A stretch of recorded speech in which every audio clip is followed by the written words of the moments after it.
Hi, good afternoon guys. So, pupunta tayo ngayon ng Pahil. Ko lang mag-isa kasi sa Ate Renz may nilakad siya.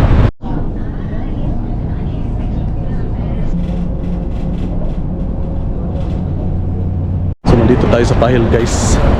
Tingnan mo yung lugar ng Baclaran daw.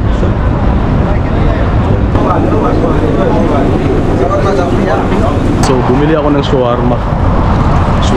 So, kainin natin to. Kain tayo.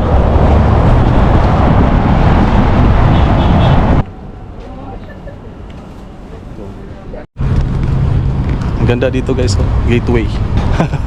Gateway papuntang dagat, oh. Ang ganda ng ano dagat. Napaka-fine ng dagat nila dito guys. So,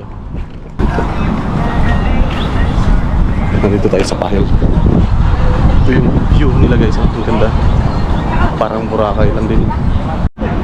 May Starbucks din sila tabi ng dagat. Alcott. Ito yung Alcott. Yung palengke na nila dito. Tapos may Alcott Mall din. Pasok tayo.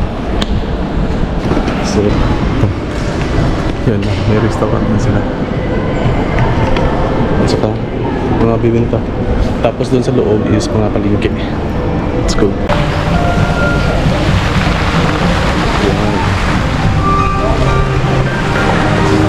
Ito yung Alcott.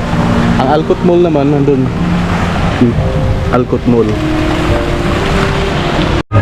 Sa loob pala dito guys, may mga restaurant to.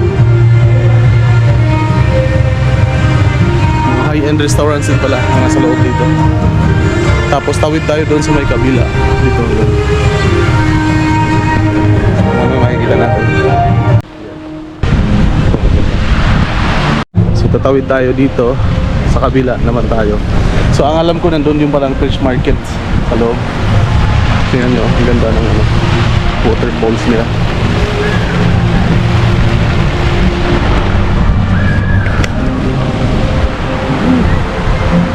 Ito yung public market nila guys na naka-aircon. So recommended is daw. Fresh pa yung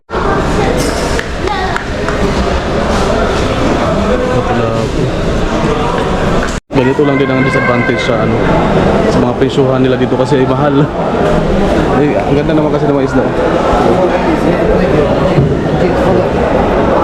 Tintahan ng mga isda. Social yun yan, may aircon, lamig-lamig. Ito. Diba? Tupa dito. Mga baka. So, dito sa loob, napakadami napakadami yung mabibili. Kaso nga lang, medyo pricey sila kasi, di ba, high class yung palengke na dito. So, tingnan yung lukat na sa panang. Sobrang kulay niya.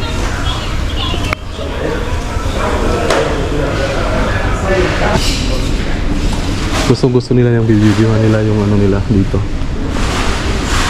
So, ang dami.